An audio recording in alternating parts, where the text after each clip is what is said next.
President Trump set to make his case to top CEOs in Washington today on why he thinks he'd be the better president for business. Joining us right now is former EY CEO Mark Weinberger. He's a former board member of the Business Roundtable and attended several of these types of meetings with presidential candidates. Good morning to you.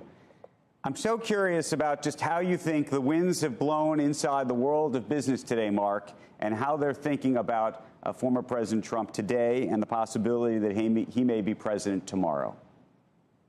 Well, Andrew, it's great to see you again. It's been a while. I see you. You don't get to see me as much, but yeah, it's interesting how much news this has gotten to me, because this is obviously, as you know, a standard meeting where both candidates are invited to come in and talk to business as a whole. It's not an opportunity for individual companies to lobby. There will be not anybody at the end of the day choosing a candidate.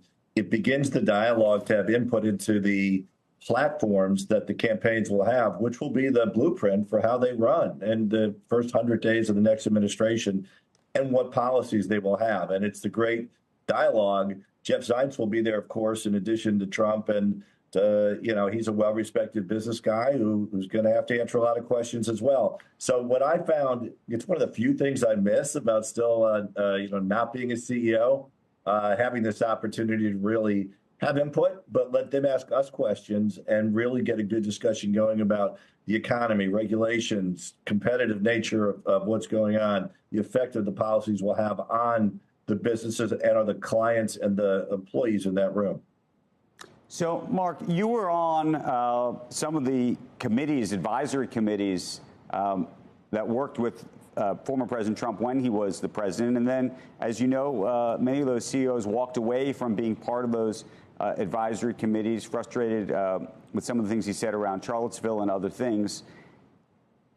Has that shift, is the view of those who sort of walked away changed today, do you think? No, I mean, when they walked away, Andrew, as I think we were pretty clear, it became very politically difficult. And it was almost like the CEOs, us CEOs who were part of that group, were attributed to agree with everything that the president put forward. Of course, you know my belief, having worked for the last 4 presidents in some capacity, some could call me politically confused. I believe that business should be in the room trying to make a difference instead of outside complaining. I don't think that's changed. And that's why these forums are so important. The rule of law is incredibly important to the business community. The economic environment and the income inequality that causes social unrest are things that businesses care deeply about and will remain that way. But President Biden has been very clear when he ran before and his numbers were very low. It's not about me. It's a relative decision about me versus the other candidate.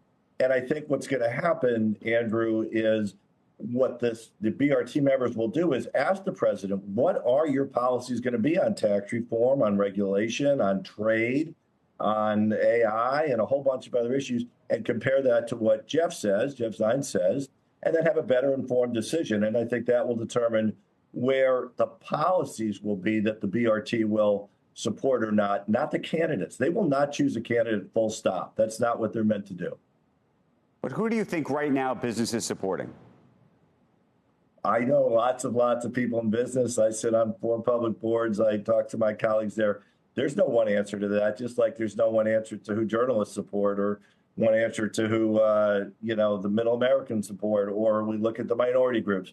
It's all over the place. You have a role as the CEO and issues you care about as your business, and that's what this BRT meeting is about. But you also are a U.S. citizen. You also live in a community. You have lots of social issues and values. All of those play into different issues. What I think you're going to see, Andrew, is less public statements by companies trying to weigh in on every single issue and get involved in legislation. They saw that backfire. Right. And Mark, do the right let me ask you a question about that, though. And I think you'll appreciate this question, because I think you and I talked about this many, many years ago. There was a period of time where it was very popular for companies to weigh in on issues. And CEOs said that they needed to weigh in issues. They were purpose-driven. They were mission-driven companies. Their employees expected them to weigh in on issues. We heard that they believed that their customers expected them to weigh in on these issues.